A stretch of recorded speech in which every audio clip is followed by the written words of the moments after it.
Hello, কি পরিস্থিতি সবার? বিদেশি বাঙালি জীবনের আরেকটি ব্লগ নিয়ে চলে এসেছি তোমাদের কাছে।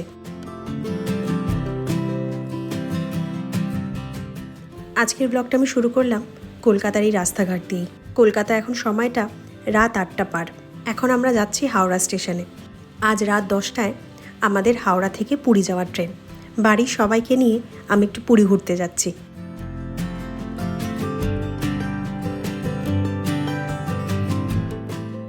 যতবার এই জায়গাটা থেকে যাই কি জানি কেন মনটা বড় ভালো হয়ে ওঠে। কলকাতার এত সুন্দর দৃশ্য দেখা যায়, তার সাথে এই হাওড়া ব্রিজ আমাদের সকলের মাথার উপর গর্বের তাজ হয়ে বসে আছে। চলে এসেছি হাওড়া স্টেশনে। এই টাইমটায় তো রাস্তায় বড়ই জ্যাম থাকে, তাই একটু আগে থাকতেই আমরা এসেছি। আমরা জানতামই যে আমরা একটু আগে থাকতে এসেই পৌঁছবো, তাই সাথে করে একটু চাও বানিয়ে এনেছি।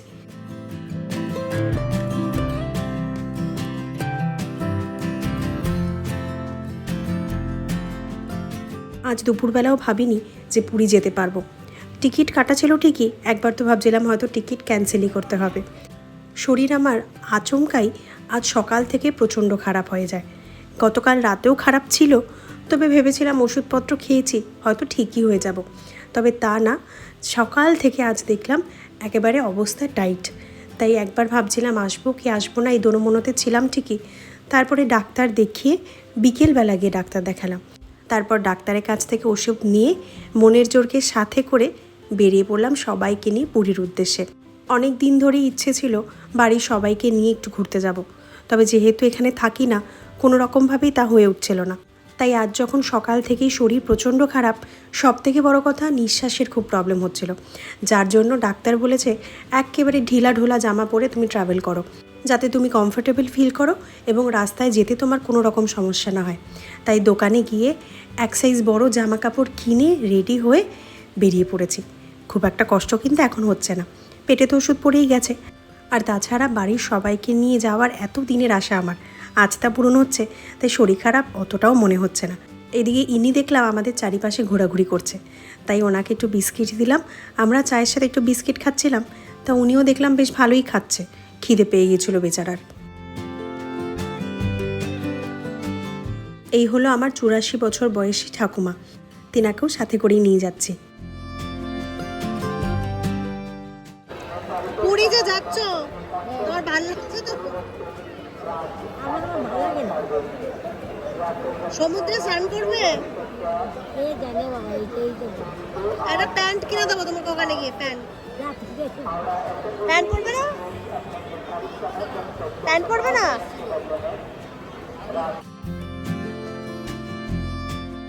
সব জিনিসপত্র নিয়ে এখানে আমরা কিছুজন বসেছি, আর ওই দিকটায় কিছুজন বসেছে।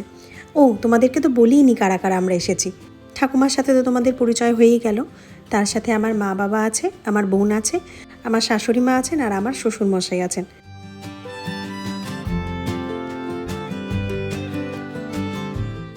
এদিকে আমাদের ট্রেন দিয়ে দিয়েছে, তাই জন্য আমরা এখন ট্রেনে ওঠার উদ্দেশ্যে রওনা দিচ্ছি।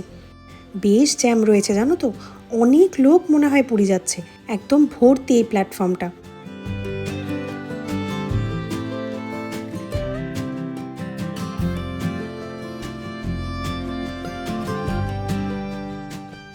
ট্রেনে উঠেই আমরা বসে গেছি খেতে। ট্রেনটা সবে মাত্র ছাড়লো, তাই জন্য আমরা একে একে খাওয়া দাওয়াটা সেরে নিচ্ছি। বাড়ি থেকে পনিরের তরকারি সাথে রুটি করে আনা হয়েছিল। খাওয়া দাওয়া সেরে গতকাল রাতে আমরা একটু তাড়াতাড়ি ঘুমিয়েও পড়েছিলাম। এখন বাজে ভোর 6টা, ঘুমও ভেঙে গিয়েছে, আর কিছুক্ষণের মধ্যে আমরা পুরী নামবো। পুরী আমরা নেমে গিয়েছি, এই সবে মাত্র নামলাম। হোটেল আমরা আগে থাকতে বুক করেই রেখেছিলাম, এখন রওনা দিলাম হোটেলের উদ্দেশ্যে। অনেক দিন পর বাড়ির সবার সাথে ট্রেনে এতক্ষণ জার্নি করলাম, বহু দিন হয়ে গেছে সবার সাথে একসাথে ট্রেনে জার্নি করি না। ট্রেনে জার্নি করতে আমার সব থেকে বেশি ভালো লাগে, তাই এতটাই ব্যস্ত হয়ে পড়েছিলাম সবার সাথে, তোমাদের সাথে ট্রেনে আর খুব একটা সময় কাটানো হলো না।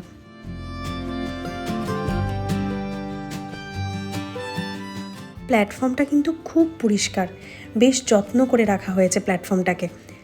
তার সাথে বয়স্ক মানুষ বা যারা একটু অসুস্থ তাদের জন্য ফ্রি গাড়ির সার্ভিসও ছিল, তবে আমরা তা আর পাইনি, তাতে আমাদের অনেকক্ষণ দাঁড়াতে হতো। সেই জন্য আমরা চলে এসেছি। বাইরে বেরিয়ে একটা অটো নিয়ে নিয়েছি। ওই দেখো দেখা যায় সমুদ্র। এত দূর থেকে ছুটে আসা এই তো সমুদ্রটাকে দেখব বলে আর মন্দির দর্শন করব বলে।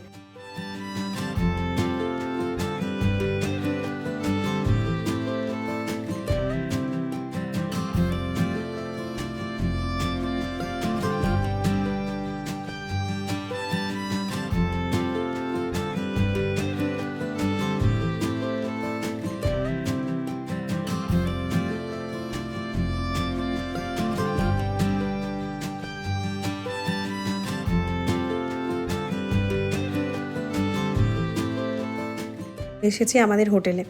হোটেল থেকে কিন্তু সমুদ্রের একটা দারুণ দৃশ্য অনুভব করা যাচ্ছে। তার সাথে সাথে হোটেলটা বেশ সুন্দর সাজানো গোছানো। আমরা রয়েছি হোটেল সি হকে।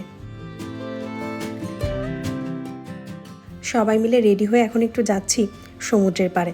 সমুদ্রের পাড়ে বসেই আজকে সকালের জলখাবারটা সারবো। এই দেখো হোটেলের বাগানে কি পেয়েছি, গিরগিটি। অনেক দিন পর দেখলাম, এখন সহসা দেখাও যায় না। হোটেলের সামনেই যেহেতু সমুদ্রটা, তাই আমাদের আসতে বিন্দুমাত্র সময় লাগলো না, কয়েক সেকেন্ডেই চলে আসলাম। চারিদিকটা কি সুন্দর দেখো।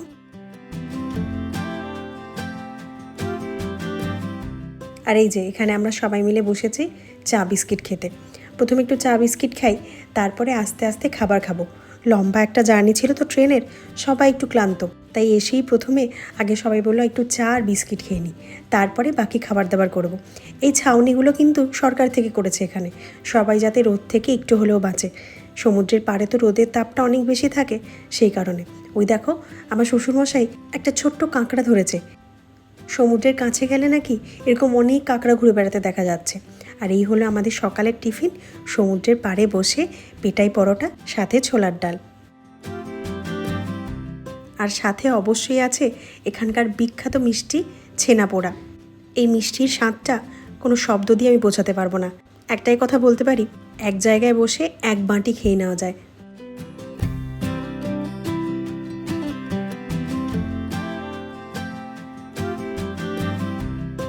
খাওয়া দাওয়া সেরে আর এক মুহূর্ত বসতে পারলাম না, সমুদ্রের টানে চলে আসলাম সমুদ্রের কাছে।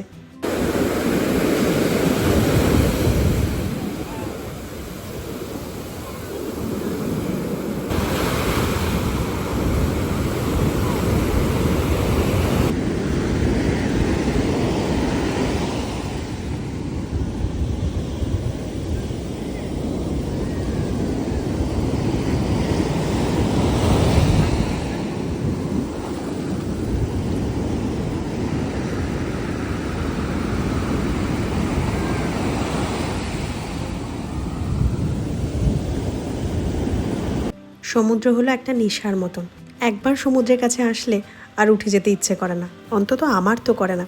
এদিকে বাবাও নেমে এসেছে। যখন নেমেই পড়লাম সমুদ্রে, তখন আজ সমুদ্রের কোলে স্নান করেই যাব।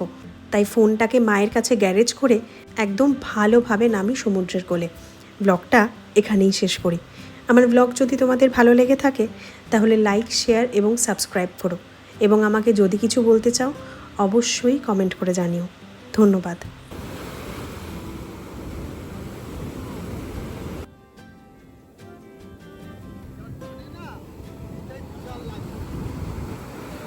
সব থেকে ধরে থাকতে হয়।